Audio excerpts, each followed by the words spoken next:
presiones para entrar, porque por razones de seguridad, no.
Ustedes saben que si se pudiera entrar no habría ningún inconveniente,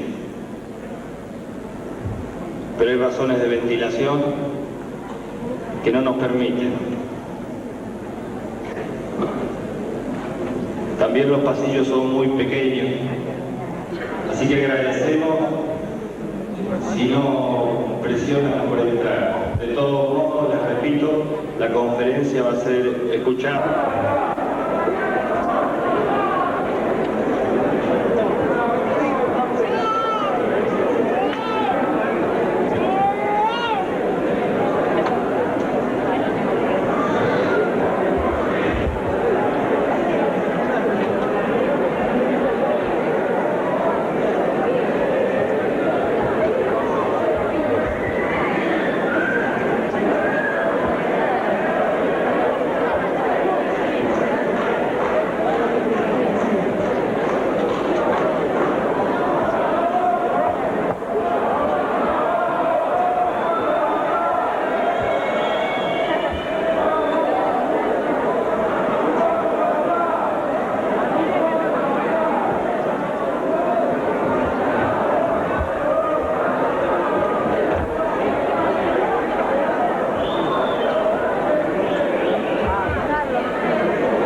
Con el evento de hoy, nuestra institución abre su ciclo cultural correspondiente a 1986. En los años pasados, muchos de los presentes habrán participado en nuestras conferencias, exposiciones, muestras colectivas o actividades barriales. Otros habrán contribuido a llevar adelante campañas de solidaridad y de acción social. Sea como miembros, como colaboradores o como simpatizantes, todos sabemos que la comunidad es una institución social y cultural que toca por lo menos esas dos franjas de la vida cotidiana y que lo hace imperfectamente de acuerdo a sus limitadas posibilidades. Sectores que sin duda forman y son cultura, como la educación, la ciencia y la tecnología, no han sido rozados por la comunidad y no lo serán hasta tanto este organismo se desarrolle convenientemente.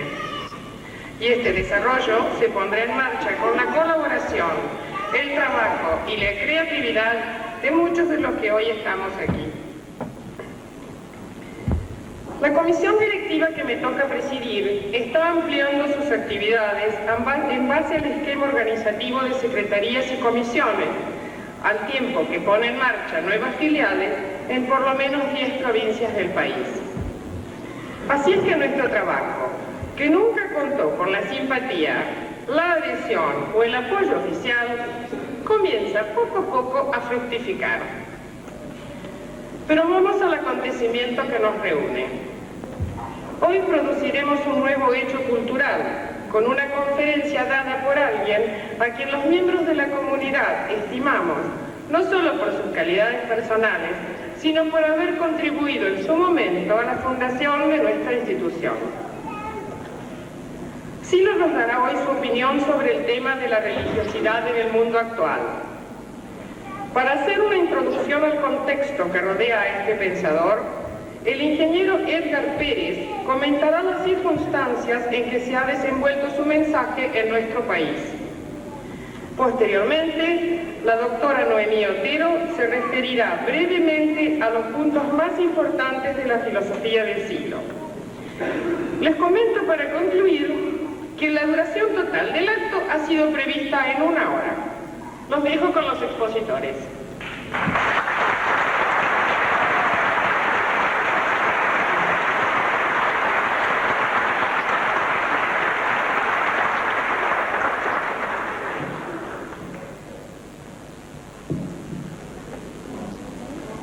Mi desarrollo tomará 6 minutos.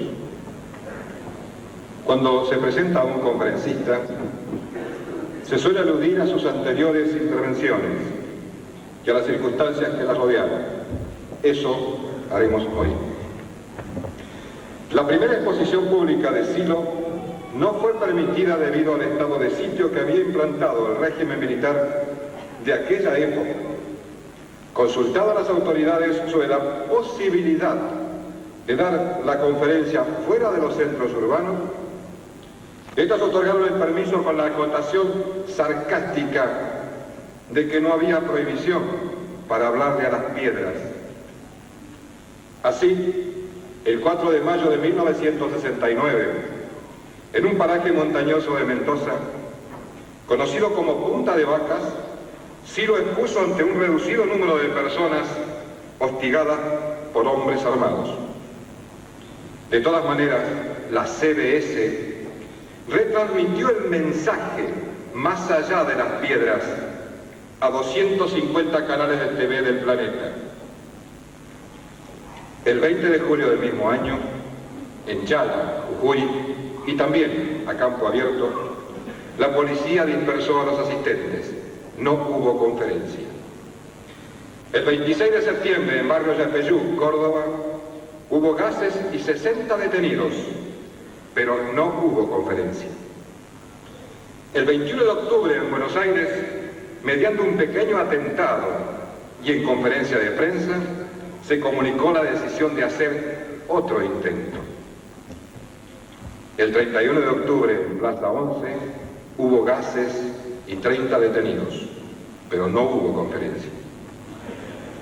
Al cambiar la cúpula militar, se dio autorización para dictar un cursillo sobre temas específicos y en privado. Eso ocurrió los días 16, 17, 18 y 19 de agosto de 1972. Luego vino un gobierno civil. Entonces Silo dio en Córdoba una charla privada. Ese día, 15 de agosto de 1972, hubo 80 detenidos. El 17 de agosto en Mar del Plata, las fuerzas policiales interrumpieron la conferencia. Resultado, 150 detenidos. Y el último intento, en esta misma sala, el 13 de septiembre de 1974, terminó con 500 detenidos y Silo en la cárcel de Villa Devoto. Luego vino la voladura de una casa en Mendoza, el 15 de octubre de 1974, el encarcelamiento y ulterior deportación de 11 compañeros y el asesinato de otros 2 en La Plata, el 24 de julio de 1975. Con el nuevo golpe militar, ni se pensó en dar conferencias, pero corrió la noticia de que Silo daría un ciclo de charlas en Europa y Asia, ya que en nuestro país no era posible hacerlo. Entonces, una semana antes de partir, el 12 de agosto de 1981, se registró un atentado a balazos contra su persona. Al regreso, la editorial Bruguera, al publicar uno de los libros de Silo, invitó a este para que hablara en la presentación en la 8ª Feria Internacional del Libro en Buenos Aires el 10 de abril de 1982. Resultó entonces que se permitió entrar al recinto a solo 20 personas, porque, según se explicó, el piso estaba en malas condiciones. Como hemos vuelto a un régimen democrático, hoy Silo opinará sobre la religiosidad.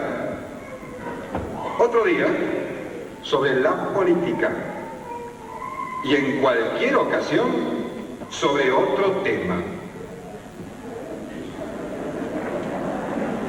Nosotros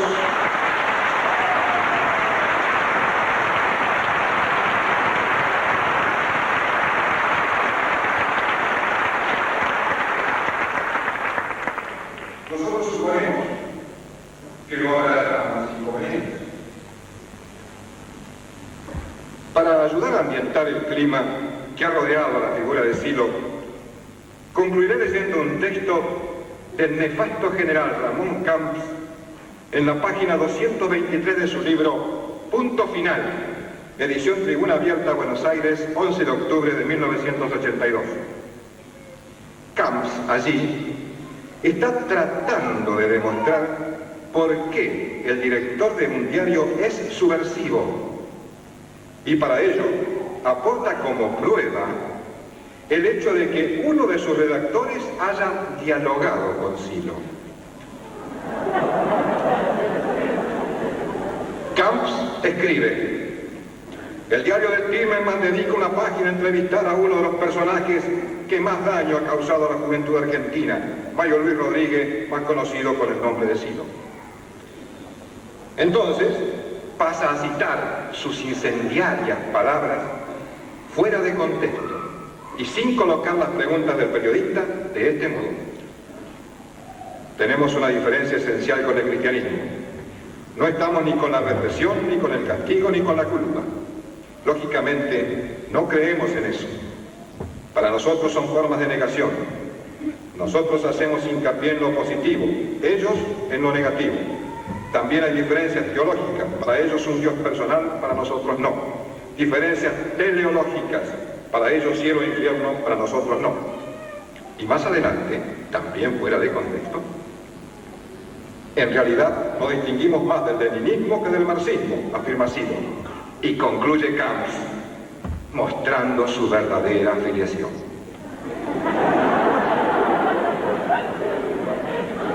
Con esto, Camps deja sentada su prueba. Agreguemos a todo lo relatado la continua y malévola deformación hecha por la prensa de los regímenes pasados y comprenderemos con qué moneda se ha pagado aquí a la prédica pacifista y a la metodología de la no violencia.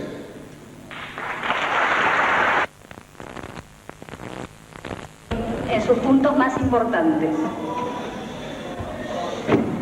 Si dijéramos el pensamiento de Silo es científico o religioso o político, todo quedaría bien delimitado. Consecuentemente, Silo sería un científico o un religioso o un político. Pero sucede que su pensamiento es una filosofía. Por lo tanto, su autor es un filósofo, o más simplemente un pensador. Las cosas se complican al tratar de entender qué piensan los filósofos, ya que a veces piensan en la ciencia, o en la religión, en la política y en muchas cosas más, tratando siempre de organizar sus ideas, estructurándolas en sistema. En cuanto a la forma de trabajar y exponer, los pensadores han sido tan diversos que tampoco tenemos un modelo claro en el cual apoyarnos.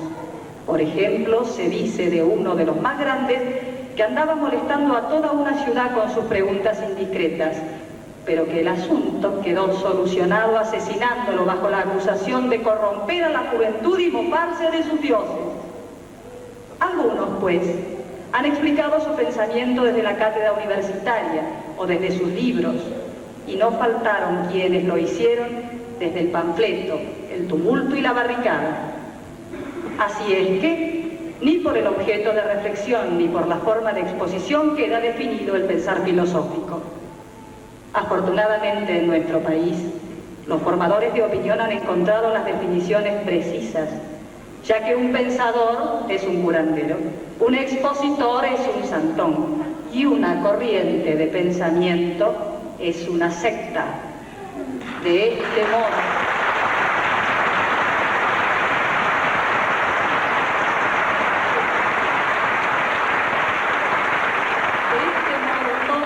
perfectamente claro y bien delimitado. Nosotros otorgamos el beneficio de la duda a los formadores de opinión, suponiendo que dicen esas enormidades, no por mala fe, sino en razón de sus muchas e importantes ocupaciones y por su falta de tiempo para informarse correctamente. Por otra parte, queda la duda en torno a la utilidad de este tipo de pensar. Después de todo, ¿para qué podría servir una filosofía frente a la deuda externa, a un plan económico recesivo, a un congelamiento de sueldos de hambre? ¿Qué podría hacer una filosofía para generar una corriente popular y progresista de signo antiimperialista? Y en términos más amplios, ¿cómo podría contribuir a la transformación del mundo? No nos abalancemos en responder a estas preguntas porque mucha gente puede estar interesada en comprender ideas generales que luego tienen consecuencia práctica y cotidiana. Entremos en tema. Silo explica que el ser humano, antes de ponerse a pensar respecto a sus orígenes o su destino, etc., se encuentra en una determinada situación vital, situación que no ha elegido. Así, nace sumergido en un mundo natural y también social, plagado de agresiones físicas y mentales, que registra como dolor y sufrimiento, y se moviliza contra los factores agresivos tratando de superar el dolor y el sufrimiento. A diferencia de otras especies, la humana es capaz de ampliar sus posibilidades corporales mediante la producción y utilización de instrumentos, de prótesis, en su etimología pro, delante, y tesis, poner. Así es que, en su accionar contra los factores dolorosos, produce objetos y signos que se incorporan a la sociedad y se transmiten históricamente. La producción organiza a la sociedad y en continua realimentación, la sociedad organiza a la producción. Este, desde luego, no es el mundo social y natural de los insectos que transmiten su experiencia genéticamente. Este es un mundo social que modifica el estado natural y animal del ser humano. En este mundo nace cada ser humano, un mundo en que su propio cuerpo es parte de la naturaleza y un mundo no natural, sino social e histórico, es decir, un mundo de producción de objetos, de signos netamente humanos. Un mundo humano en el que todo lo producido está cargado de significación, de intención, de para qué. Y esa intención es, en última instancia, superar el dolor y el sufrimiento. Con su característica ampliación de horizonte temporal, el ser humano puede diferir respuestas, elegir entre situaciones y planificar su futuro. Y es esta libertad la que le permite negarse a sí mismo, negar aspectos de su cuerpo, negarlo completamente, como en el suicidio, o negar a otros. Esta libertad ha permitido que algunos seres humanos se apropien ilegítimamente del todo social, es decir, que nieguen la libertad y la intencionalidad de otros seres humanos, reduciéndolos a prótesis, a instrumentos de sus propias intenciones.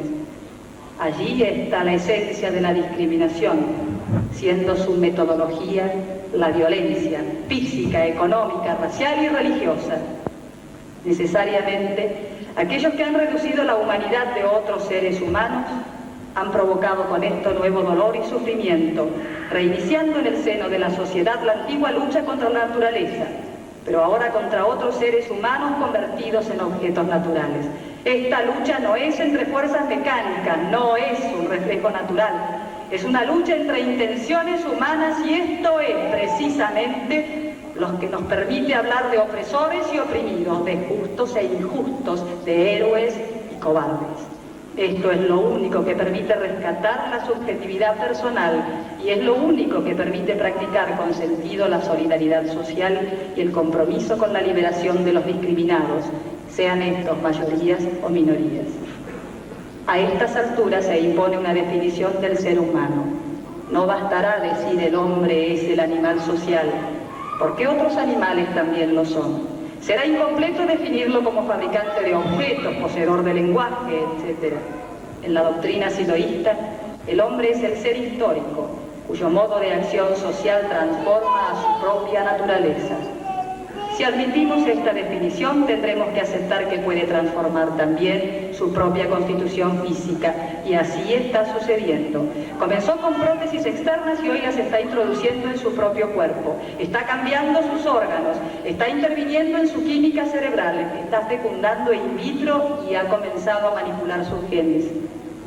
Reconociendo que todo ser humano se encuentra en situación y que esta situación se da en el mundo de lo natural, cuyo exponente más inmediato es el propio cuerpo, al par que en un mundo social e histórico, reconociendo las condiciones de opresión que algunos seres humanos han establecido en el mundo al apropiarse del todo social, se desprende una ética social de la libertad, un compromiso querido de lucha no solo contra las condiciones que me producen dolor y sufrimiento, sino que lo provocan a otros.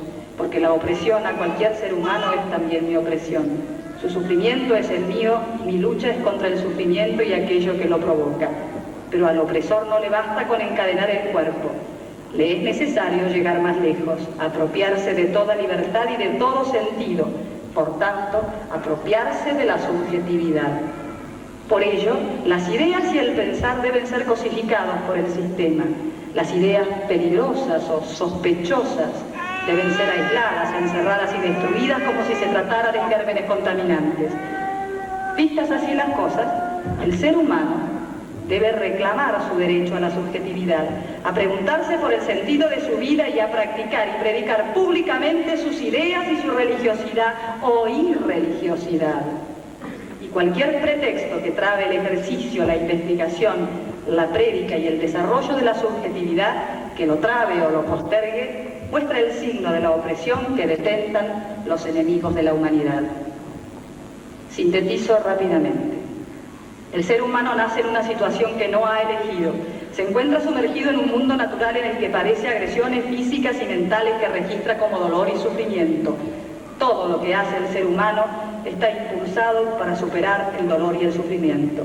Para ello produce socialmente objetos y signos que se transmiten históricamente sentando premisas de nuevas acciones. Ese es el progreso, y el progreso humano no es natural, sino social e histórico. La sociedad organiza la producción y la producción a la sociedad en realimentación continua.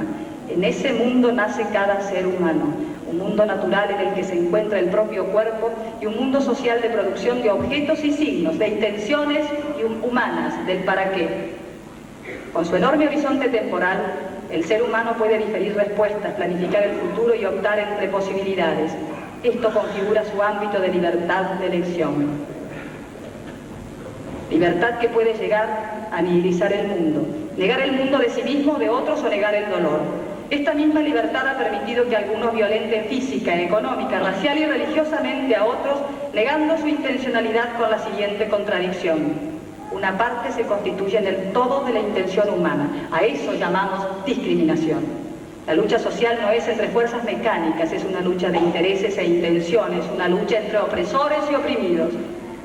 El hombre es definido como el ser histórico, cuya acción social transforma a su propia naturaleza, y esto se produce ya desde la creación de los primeros instrumentos, como prótesis del cuerpo, hasta la modificación interna del organismo por medios no naturales.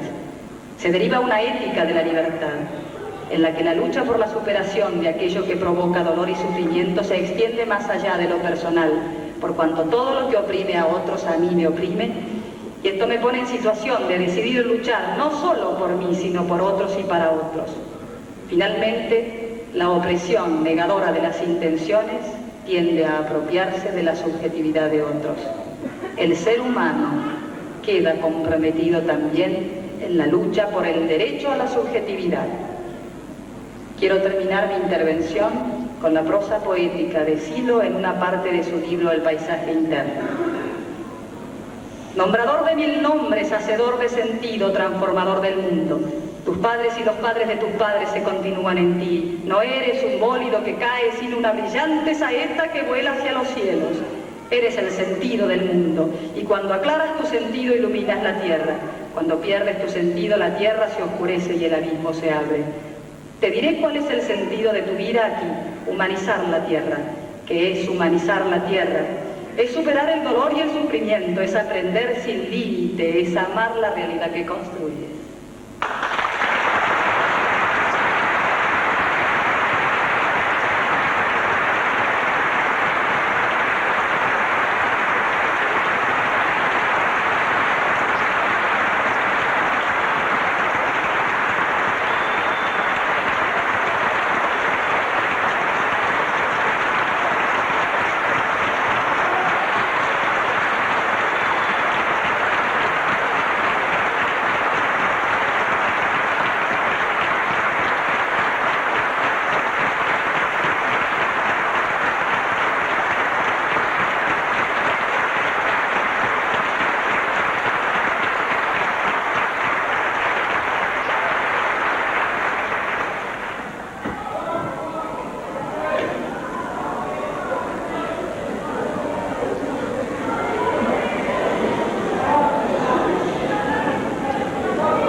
¿Qué utilidad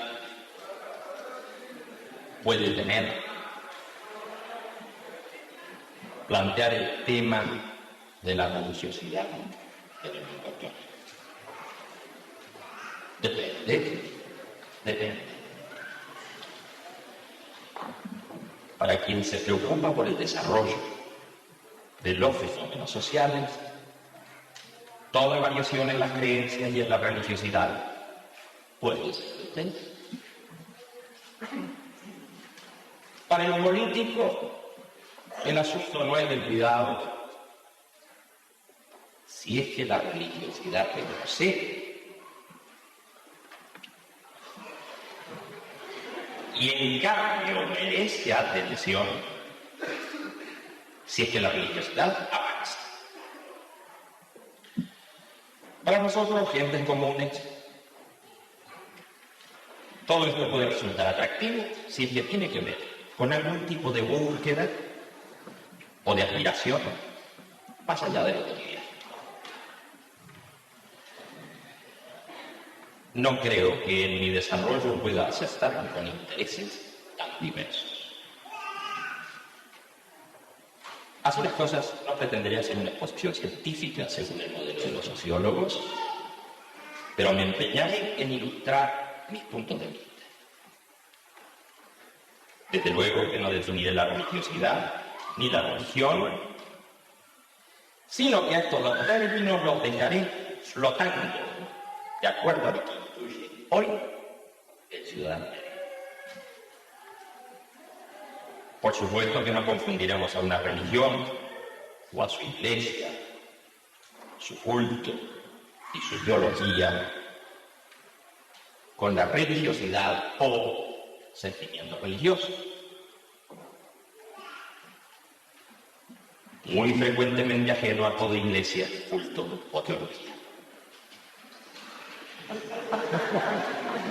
Ese estado de conciencia, ese sentimiento, seguramente se referirá al objeto, ya que como en todo estado de conciencia, por tanto, en todo sentimiento, habrá una estructura en la que estarán relacionados actos de conciencia con objetos. Bien. A partir de aquí, de este momento, espero que los expertos en estos temas sepan acoger nuestras ingenuidades con una benévola sonrisa y no con un gesto de reproche.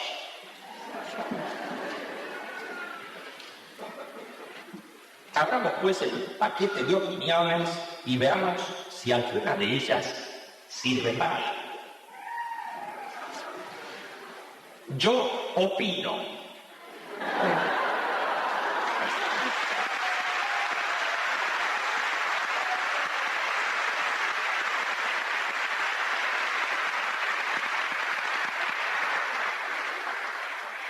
opino, primero,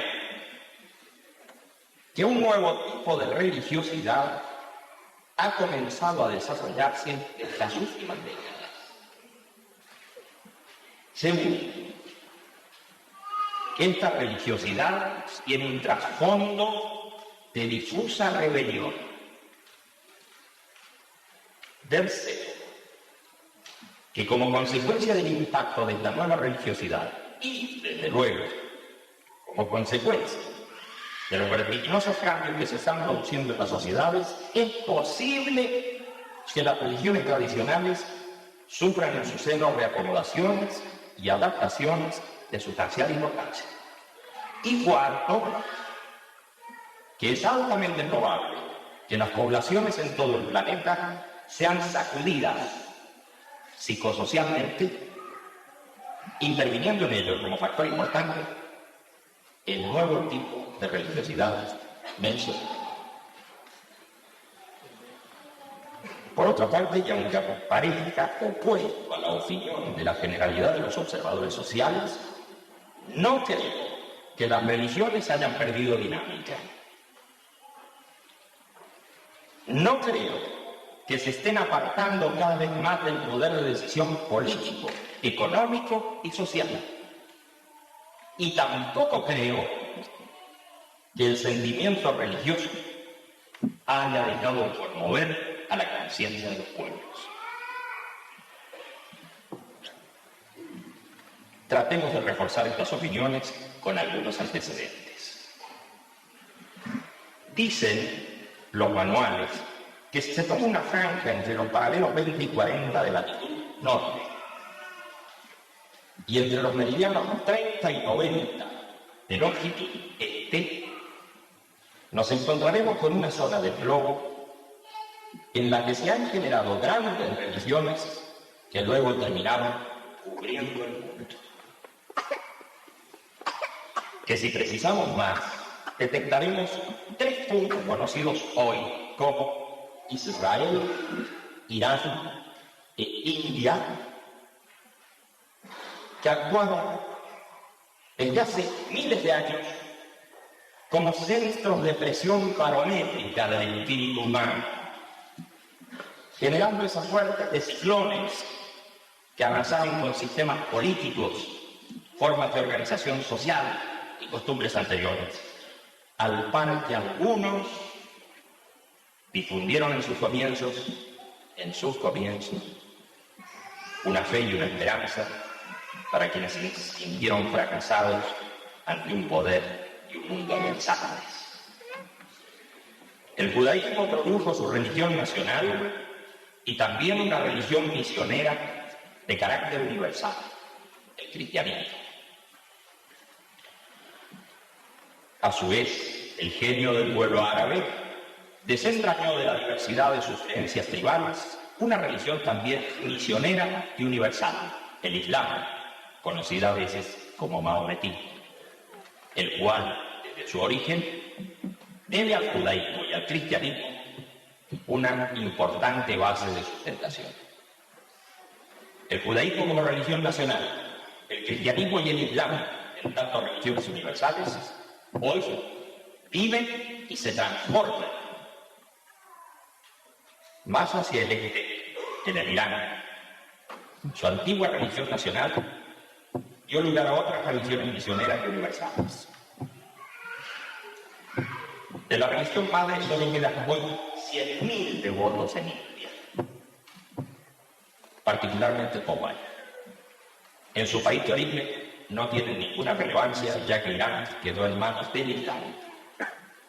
En cuanto a las religiones misioneras del Irán, hasta el cuarto siglo de esta era avanzaban hacia Oriente y Occidente, al punto que compitiendo con el cristianismo, en algún momento pareció que se imponía.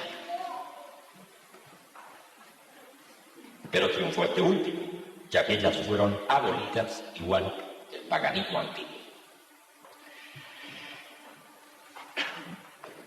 Así, las religiones generadas en ese lugar aparentemente murieron para siempre.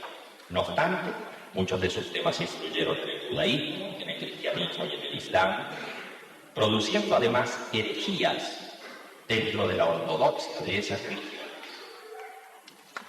La secta chiita del Islam, que es religión oficial del Irak de hoy, ha sufrido fuertes conmociones en ese lugar. En el siglo pasado surgió una nueva fuerza religiosa, el Báb, y luego el Bahá'í.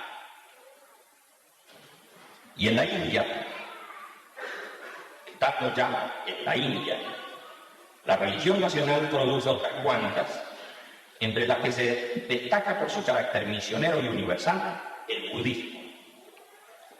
Tanto la religión madre como otras, anteriores a esta era, siguen actuando vigorosamente.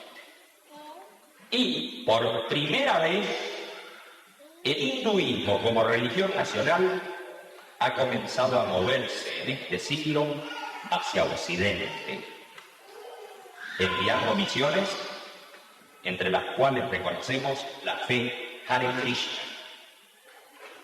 Esa es tal vez una de las respuestas a la llegada del cristianismo, favorecido en su momento por el colonialismo inglés.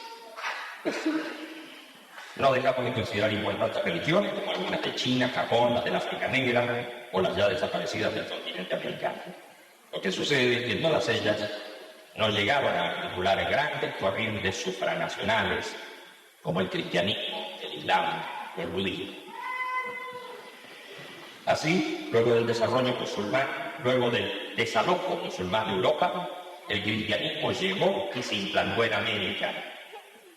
El islam pasó las barreras del mundo árabe y se expandió por toda África, pero también hacia Turquía, llegando a Rusia, India, China y Indochina. El budismo, a su vez, se abrió paso hacia Tíbet, China, Mongolia, Rusia, Japón y todo el sudeste asiático. Sucedió casi al comienzo de las grandes religiones universales que empezaron los cismas. Es decir, las religiones se dividieron en sectas. El islam en sunitas y chiitas, el cristianismo en nestorianos, monofisistas, etc. Ya desde las reformas de Calvino, Lutero, Zwingli y los anglicanos, el cristianismo aparece en dos grandes sectas, genéricamente llamadas protestantes y católicos, a las que debe agregarse la ortodoxa.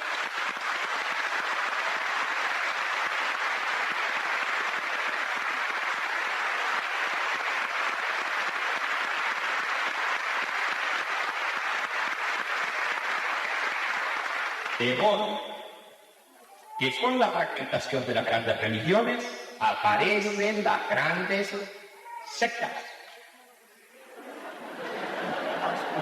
Si la lucha por el poder temporal entre las religiones fue larga y cruenta, como las cruzadas, por ejemplo, la guerra entre las grandes sectas de una misma religión alcanzó niveles inimaginables.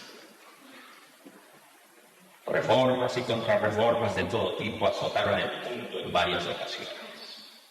Así, hasta la época de las revoluciones, que marca lo que escolarmente se llama la Edad Moderna.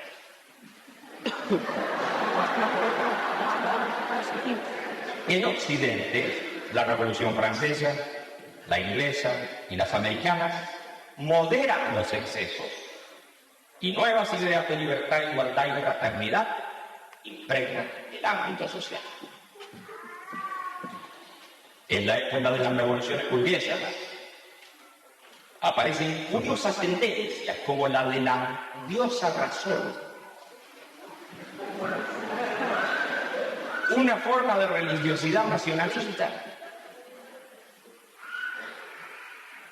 Otras corrientes más o menos científicas proclaman ideales igualitarios, derivando hacia planificaciones de la sociedad, que muchas veces asumen niveles de evangelio social.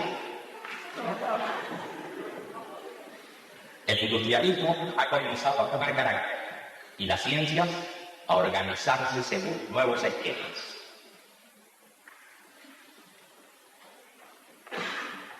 Para esa época, la religión oficial ha perdido terreno. Ha perdido terreno. Para esa época, del comienzo de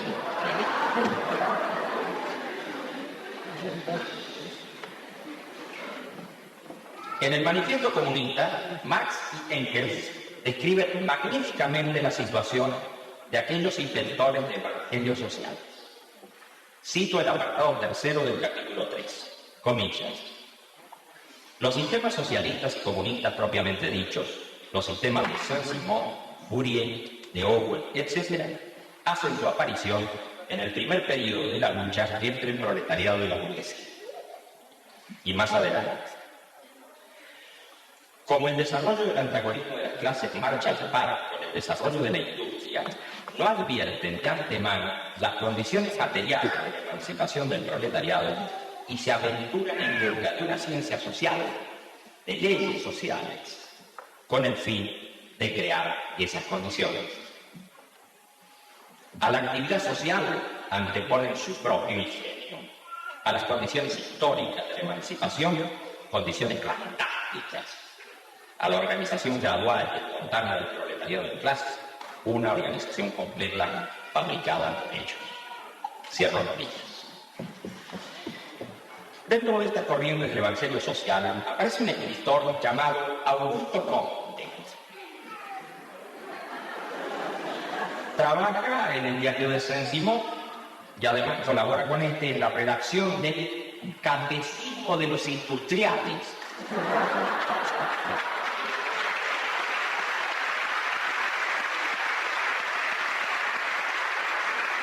A Comte se lo conoce por haber dado lugar a una corriente de pensamiento, el positivismo, y también por haber elaborado el concepto y el nombre de las ciencias sociales a las que llamó sociología. Comte termina escribiendo el Catecismo positivista y funda la religión de la humanidad. En Inglaterra el culto pervive escasamente y en Francia su lugar de origen ya no existe. No obstante, se desplaza hasta América llegando a Brasil, en el que verdaderamente ha echado raíces y ha tenido consecuencias en la formación de varias generaciones positivistas, no tanto desde el punto de vista religioso como desde el punto de vista filosófico. En las nuevas corrientes ya se ha llegado a un ateísmo militante, como en el caso de Bakunin y los anarquistas, enemigos de Dios y del Estado. Por su parte, el Dios ha muerto, ya se ha hecho sentir. En estos casos no se trata simplemente de irreligiosidad, sino de furibundos ataques contra aquello que suena a religión y particularmente a cristianismo. Pero otras tentaciones están operando. Otras tentaciones. León Rivera, en Suiza, es el organizador de las ideas de Pestalozzi, uno de los creadores de la pedagogía moderna. Aquí toma el nombre de Allan Kardec, convirtiéndose en el fundador de uno de los movimientos religiosos más importantes de los últimos años, llamado espiritismo. El libro de los espíritus de Kardec se publica en 1857 y el movimiento que da lugar se expande por Europa, América y llega al Asia. Luego vendrá la teosofía, la antroposofía y otras expresiones a las que podemos ocupar dentro de las corrientes ocultistas más que dentro de las religiones. Ni el espiritismo ni las agrupaciones ocultistas tienen carácter de secta dentro de las religiones. Se trata de otro tipo de innovación, de todas maneras no ajenas al sentido religioso. Esas asociaciones van a reconocer también al rosacrucianismo y a la masonería, obtienen su mayor extensión, exceptuando al espiritismo que continúa desarrollándose por Alejandro. En fin, que el cambio del siglo XX, el panorama es caótico. Ya el siglo Z cristiano, los mormones, hijos de Jehová, y muchas obras que son sectas de sectas de una proliferación colosal. Otro tanto ha ocurrido en Asia, donde también en algunos casos los evangelios sociales se inclinaron hacia la mística. Así sucedió con los Taiping en China en la década de 1850.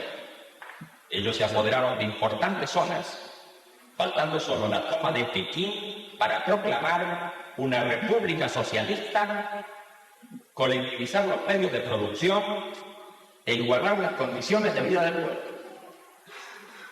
El rey Celeste, jefe del movimiento, proclamó sus ideas políticas impregnadas de taoísmo y cristianismo. La lucha contra el imperio cobró millones de vidas. En 1910 muere Tolstoy en Rusia. Se había apartado demasiado de la Iglesia ortodoxa y el Santo Sínodo decidió excomulgar. Fue un cristiano convencido, pero es un modo. No es un modo. Proclamó su evangelio. No tomes parte en la guerra. No jures. No juzgues. No resistas el mal por la fuerza. Luego abandonó todo. Libros, casa, familia. Ya no era el brillante escritor mundialmente reconocido, el autor de Ana Karenina y La Guerra y la Paz. Era el místico, anarco, cristiano, pacifista, fuente indudable de un nuevo planteo y de una nueva metodología de lucha, la no violencia. El anarco-pacifismo de Tolstoy funda las ideas de Rufkin con el evangelio social de Fourier, aquel que mencionaba Marx en el manifiesto, se combinan en un joven abogado indio que lucha por la no discriminación en África del Sur, Mohandas Gandhi. Este, siguiendo el modelo de Fourier, funda un falasterio, pero sobre todo ensaya una nueva forma de lucha política. Regresa a India y en los años siguientes empieza a aglutinarse en torno a su figura el independentismo indio. Con él comienza la marcha pacífica, el paro de brazos caídos, la sentada callejera, la huelga de hambre, la ocupación pacífica, en suma, lo que llaman resistencia civil. Ya no se trata de ocupar centros neurálgicos según la táctica revolucionaria de Trotsky. Se trata de lo contrario, hacer el vacío y entonces surge una extraña oposición. La fuerza moral contra la prepotencia económica y política.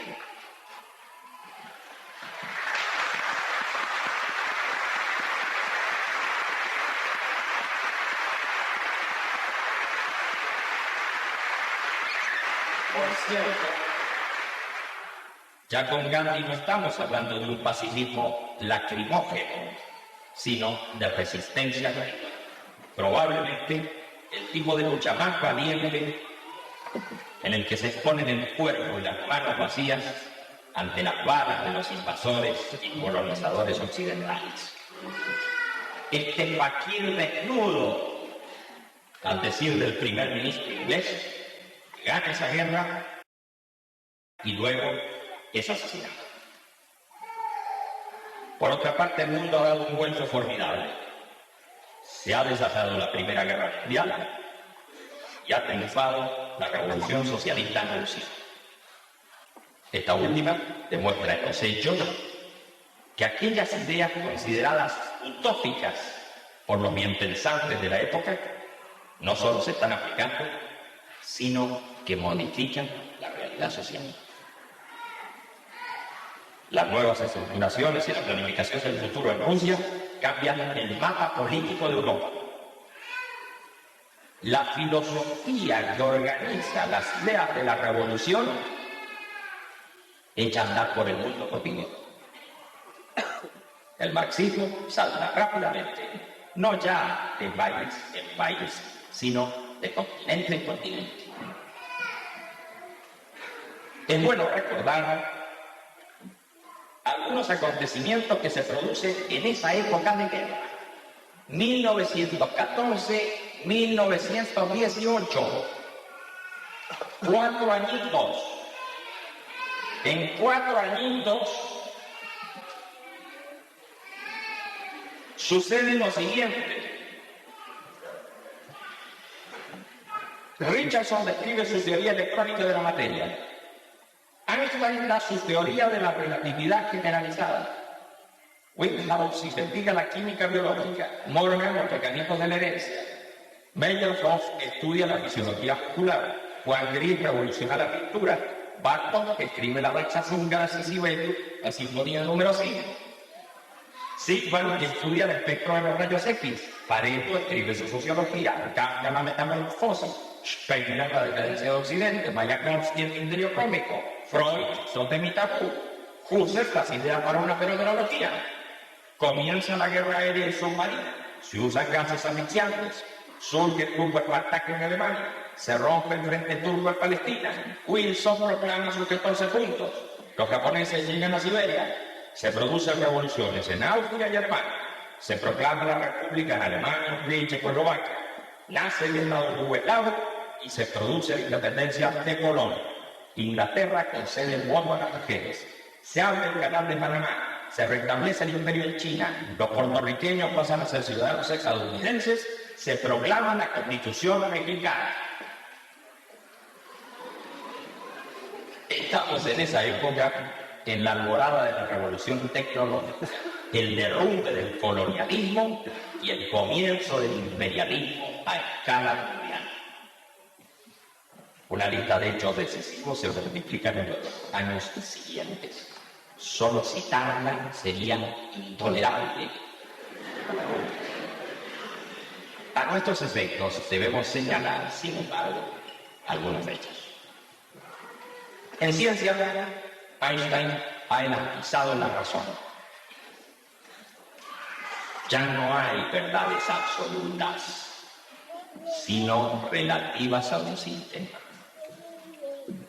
Freud ha pretendido que la razón misma está movida por puras fuerzas que en lucha con las superestructuras de la moral y las costumbres determinan la vida humana. El modelo atómico de Bohr muestra una materia en la que predomina el vacío. Todo lo demás son cargas eléctricas y masas infinitesimales.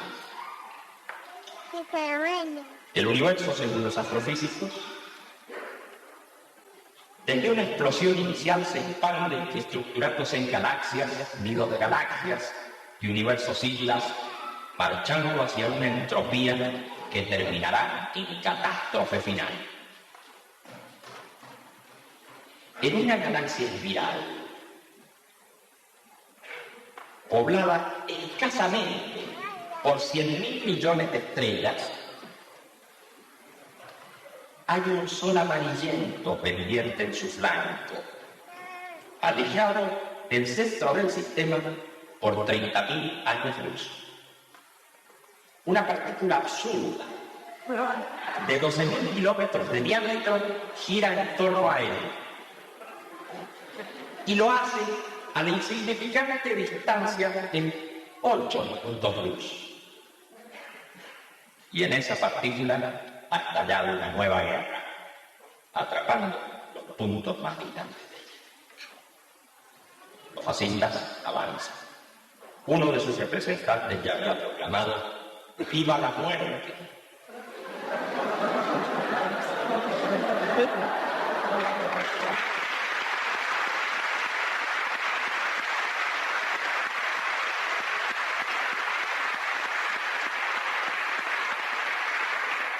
Pero esta nueva guerra no es un conflicto religioso. es la lucha de los hombres de negocios y de las ideologías delirantes. Genocidios y holocaustos, hambres, enfermedad y destrozo a un nivel antes desconocido. La vida humana queda reducida al absurdo. Piensan algunos, ¿para qué existir? ¿Qué es existir? El mundo está allá. Los sentidos se engañan. La realidad no es lo que vemos. Entonces, un joven físico, Oppenheimer, mientras estudia sánscrito para entender la religión védica hindú, dirige el proyecto Manhattan. En la madrugada del 16 de julio de 1945 entra en la historia. Ha detonado en la Tierra un sol en miniatura. La era mundial ha comenzado, pero también concluye la Segunda Guerra Mundial. Otros hombres han construido Hiroshima y Nagasaki.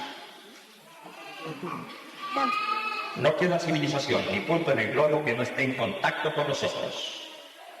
La red de comunicaciones cubre el mundo. No se trata solo de objetos que se producen, se intercambian por vía aérea, marítima, ferroviaria. Se trata además de una comunicación de signos de lenguaje, de la voz humana y de la información que llega a todos los lugares al instante. Mientras el mundo cicatriza sus heridas, se independizan Pakistán de Libia y se inicia la guerra de Indochina. Se proclaman el Estado de Israel y la República Popular China con Mao a la cabeza.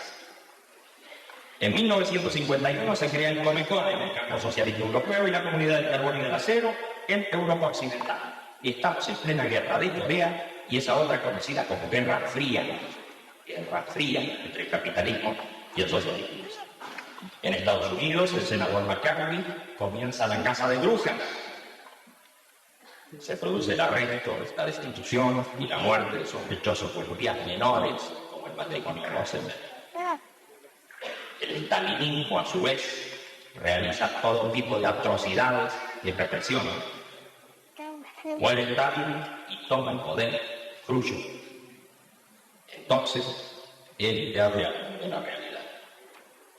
Los intelectuales de buena fe, que consideraban todo aquello como simple propaganda de oeste para desacreditar a la URSS, quedan estupefactos. Vienen luego los desórdenes de Polonia y el retorno de la República al poder. Se produce la revuelta búlgara. La dirigencia de la URSS debe optar entre la seguridad nacional rusa y la internacional musulmana. Opta por la seguridad. Los tanques soviéticos entran en Hungría.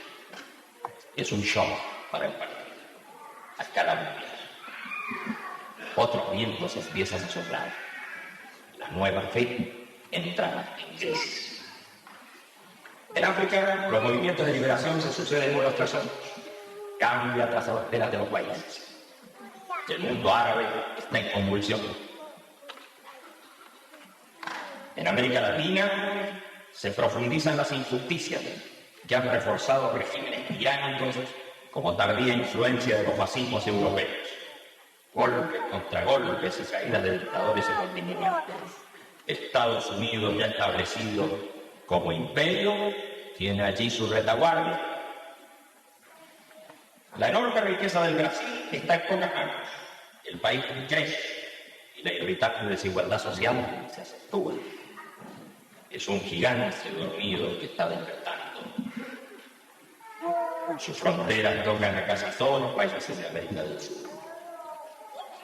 Sus cultos de origen, angolanos y de otros puntos de África, como la Umbanda y el Candomblé, ya se están expandiendo hacia Uruguay, Argentina y Paraguay. La Suiza de América, como era llamado el Uruguay, entra en bancarrota. La Argentina, agrícola y pastoril, se atrapó.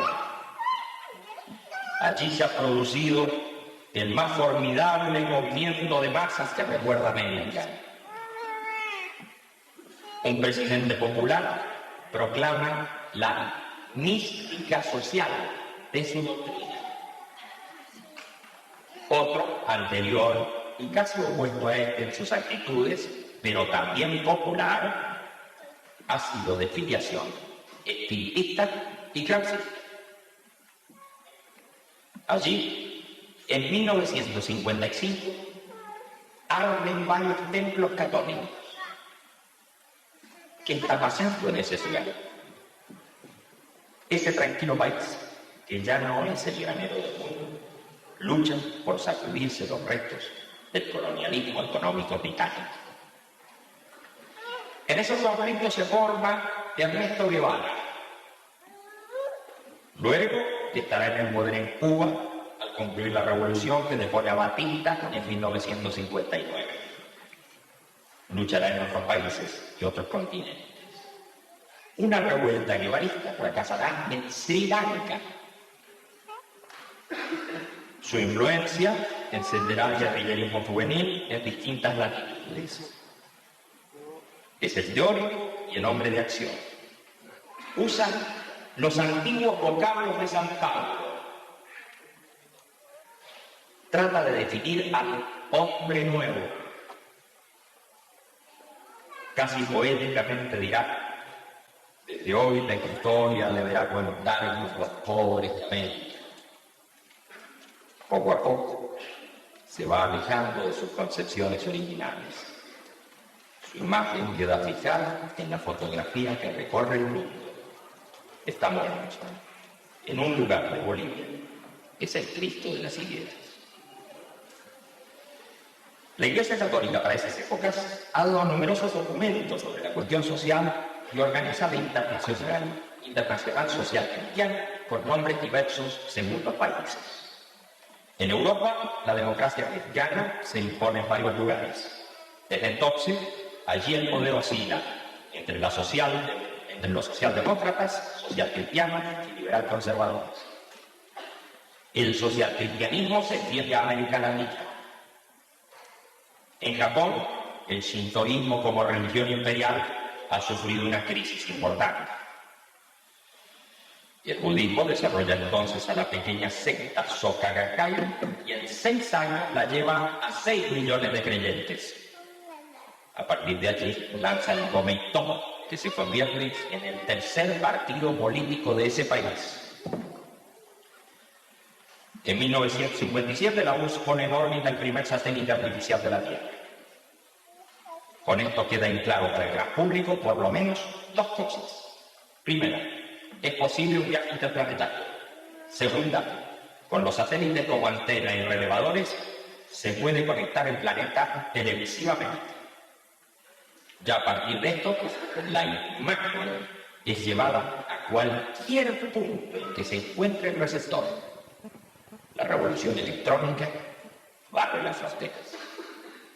Desde luego comienza otro problema, el de la manipulación de la información y el uso de la propaganda altamente sofisticada. Ahora el sistema entra en cada casa, pero también entra la información. Desde las pruebas nucleares del atolón de Bikini se ha abierto en paso en todo el mundo la prenda de baño que lleva ese nombre.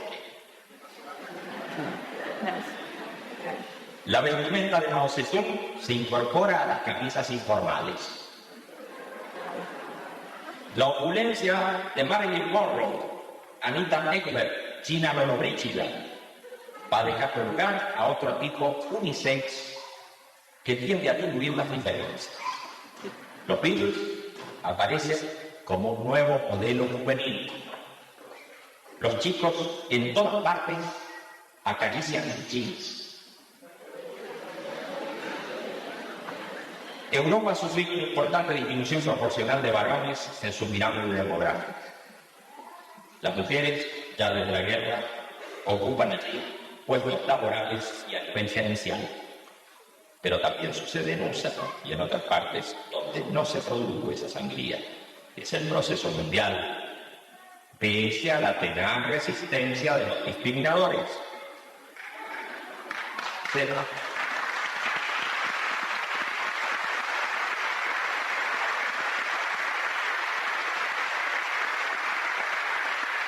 ese proceso no lleva a la velocidad de otros factores. Nuevamente fracasa en Suiza la posibilidad del voto femenino. Sea como fuere, ya las muchachas están en los colegios, los liceos y la universidad. Militan políticamente y protestan contra el establishment. A fines de la década del 60, la revolución juvenil estalla simultáneamente en todo el país. Primero, los estudiantes del Cairo. Luego, los de Nanterre y la Sorbona. La onda llega al Politécnico de Roma y se extiende a toda Europa. En México, las fuerzas de seguridad abaten a 300 estudiantes. La jornada de mayo de 1968 hacen enmudecer a los partidos políticos. Nadie sabe qué pasa. Tampoco lo saben los protagonistas. Es una correntada psicosocial. Ellos proclaman: no sabemos lo que queremos, pero sabemos lo que no queremos. ¿Qué necesitamos? La imaginación al poder.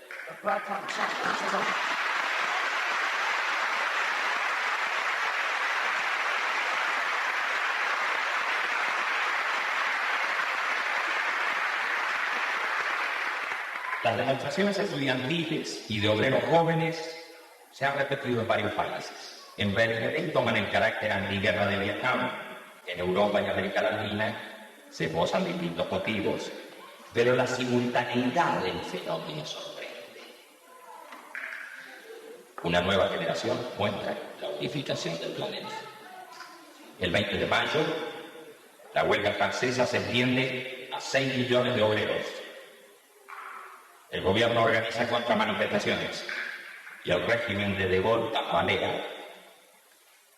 En USA, el líder de los derechos civiles, un pastor religioso, Martin Luther King, cae asesinado. Hippies, punks, modas contestatarias y música, mucha música, rodea al nuevo ambiente juvenil.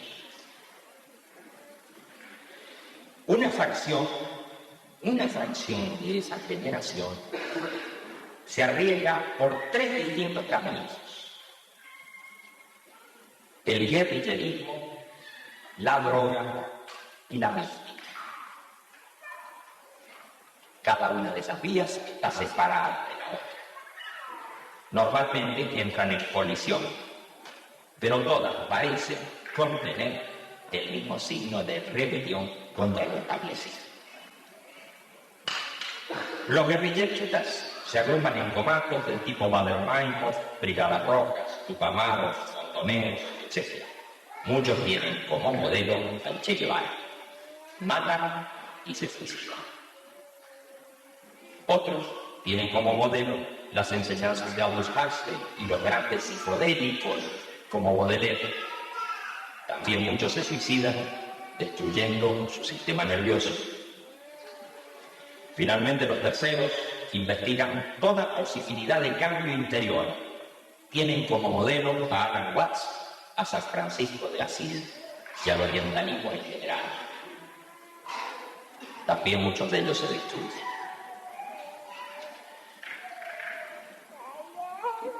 Por cierto que esa fracción es ínfima respecto de toda una generación, pero está dando el síntoma de los nuevos tiempos. La reacción del sistema no se hace esperar. Todos los jóvenes son sospechosos.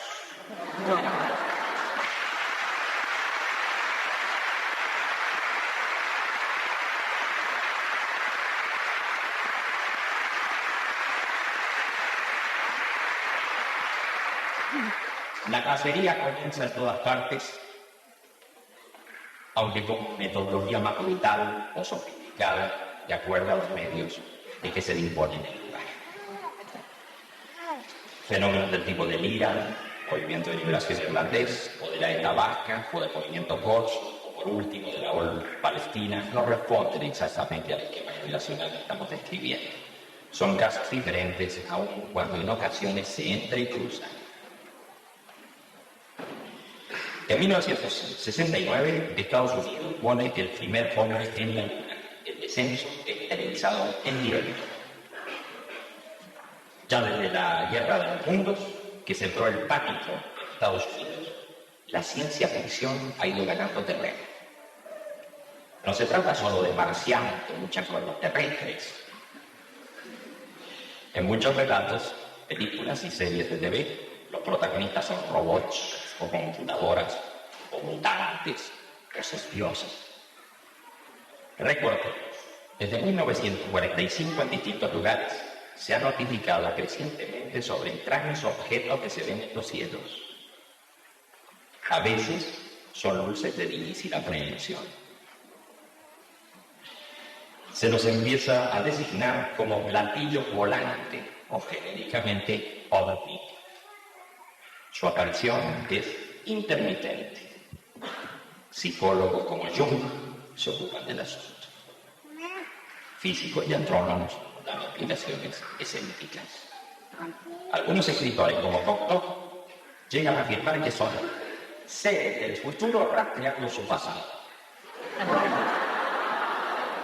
Se crean centros de observación en todas partes, frecuentemente conectados entre sí, y empiezan las prácticas de contacto con supuestos seres de otros mundos. Hoy, tal creencia ha ganado considerable terreno. Su aparición se ha relatado como frecuente en las Islas Canarias, sur de Francia, sur de la URSS, oeste de Estados Unidos, Chile, Argentina y Brasil. En 1986, el gobierno de este último país declaró oficialmente el contacto visual por radar con OVNI. Por primera vez, un gobierno hace tal afirmación. Destaca además el ulterior seguimiento del fenómeno por la Fuerza Aérea. Sí, como dijéramos antes, el catolicismo comienza a retomar espacio a través de partidos políticos confesionales. El Islam no le va en saga. Numerosas monarquías y gobiernos tibios son derribados y comienzan a multiplicarse las repúblicas islámicas. De este modo, ya en la década del 70, las grandes religiones recuperan espacio político y económico. Sin embargo, hay gran preocupación por la fe. Todos comprenden que no basta con recuperar el terreno de las fuerzas que las fuerzas políticas cobraron en su momento, convirtiéndose en intermediarios del hombre con el Estado, de las necesidades de su solución. Algunos observadores musulmanes advierten que muchas cosas han cambiado. La antigua organización tribal ha quedado debilitada. La riqueza petrolera se ha abundado mucho inversamente.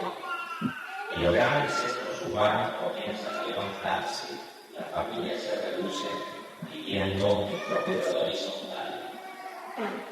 En los países pobres, se produce éxodo a su ropa, buscando los de trabajo y alterar el paisaje de la juventud. Pero también la continua guerra y tensión con Israel les da unidad. En ese clima de tensión general, el Shah de Irán impone la occidentalización forzada.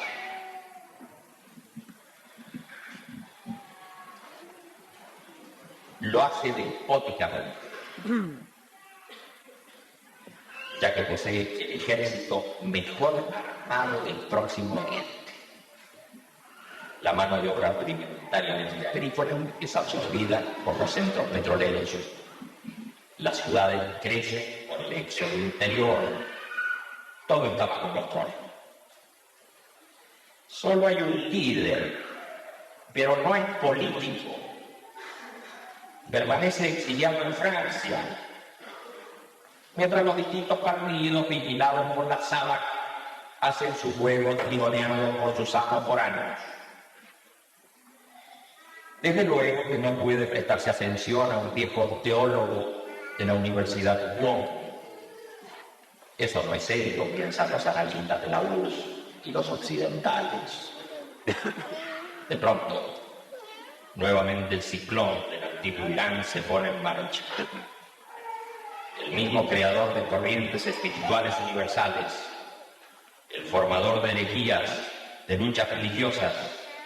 Durante una semana el mundo entero asiste atónito a una reacción que encadena el ciclo social. Parece un sueño. Los gobiernos se suceden, la administración pública se vacía por dentro, el ejército queda paralizado y se destruye. Solo funciona el orden religioso. Desde las mezquitas, los mulás y los ayatolás siguen los dictados del mítico imán. Todo lo que ocurre luego es historia muy triste, muy sangrienta y muy reciente. Khomeini ha dicho, comillas, el gobierno islámico es el gobierno de derecho divino y sus leyes no pueden ser mudadas, modificadas ni diluidas. En esto reside la diferencia radical entre un gobierno islámico y los diversos gobiernos monárquicos o republicanos, en donde son los representantes del Estado o los elegidos por el pueblo los que proponen votar leyes, al paso que en el Islam la única autoridad es el Todopoderoso y su divina voluntad. Cierre comillas. A su vez, Muammar al-Gaddafi había dicho ya en su discurso de octubre de 1972 en Trípoli, comillas, el Islam es una verdad inmutable, da al hombre la sensación de seguridad, ya que emerge de Dios. Las teorías inventadas por el hombre pueden ser resultado de una locura, tal como lo fue la anunciada por Magnus. Aún la pragmática inventada por el hombre no está libre de caer en lo falso siendo disparada. De ahí que es completamente erróneo gobernar la sociedad humana en nombre de leyes morales o constituciones. Cierra comillas. He citado estos dos expositores desde luego fuera de contexto, pero lo que pretendo transmitir es la comprensión del fenómeno religioso islámico que subordina a él toda actividad y, por cierto, la política. Y este concepto, aparentemente en retroceso, parece estar vigorizándose. Sabemos que en los Estados Unidos el Islam se está desarrollando. En Francia al día de hoy existen 200.000 conversos y no estamos hablando de árabes o descendientes de ellos. Por supuesto que doy estos dos casos solo como ejemplo porque también el Islam se ha transformado considerablemente para avanzar al occidente. Las formas del biche, sufíes, son casos particulares de la misma tendencia. En el caso del cristianismo existe movilidad entre sus grandes sectas. Así, mientras los protestantes son de algún modo religión oficial en un país, se contraen hacia los centros de poder y los católicos van ganando la periferia. Inversamente, en los países llamados católicos, mientras estos abandonan la periferia, las sectas protestantes la van ocupando. Este cambio es rápido, casi imperceptible, lo que provoca alarma en ambas sectas, pero con sentido opuesto, de acuerdo a su situación de dominio. En esa lucha, a veces, grupos de esas sectas apelan a golpes bajos. No se le puede echar la carga al protestantismo en general. Si un demente llamado Manson anda con una cruz y una Biblia mientras asesina a sus víctimas, O si cristianos protestantes del templo del pueblo, en una parodia de Masada, terminan en Guyana en el asesinato y el suicidio colectivo. Esos son fenómenos, según me parece, propios del fenómeno psicosocial y tienen valor de síntoma de acontecimientos más amplios que la sociedad actual parece estar rozando. A mi ver, el catolicismo tiene posibilidad de retomar una parte de su influencia perdida en Latinoamérica y de rebote en África. Esa posibilidad puede jugarse en el destino de la llamada teología de la liberación. Cristianismo y evangelio social son compatibles en este caso. La Nicaragua de estos días es el mejor ejemplo. En la primera entrevista realizada entre Fidel Castro y Fray Beto en La Habana, el jueves 23 de mayo de 1985, a las 21 horas, el sacerdote hace esta declaración, abro comillas: comandante, estoy seguro de que esta es la primera vez que un jefe de Estado de un país socialista da una entrevista exclusiva sobre el tema de la exilión. El único precedente que hay en ese sentido es el documento que sacó la Dirección Nacional del Frente Sandinista de Liberación Nacional en 1980 sobre la religión. Fue la primera vez que un partido revolucionario en el poder sacó un documento sobre ese tema. Entonces, no había una palabra más informada, más profundizada, incluso desde el punto de vista histórico, sobre el tema. Y considerando el momento en que en América Latina la problemática de la religión juega un papel ideológico fundamental, considerando la existencia de numerosas comunidades eclesiales de base, indígenas de Guatemala, campesinos de Nicaragua, obreros de Brasil y de tantos otros países, considerando también la ofensiva del imperialismo, que desde el documento de Santa Fe quiere combatir directamente la expresión más teórica de esta iglesia comprometida con los pobres, que es la teología de la liberación. Pienso que esta entrevista y su aporte a ese tema son muy importantes, etcétera, siempre.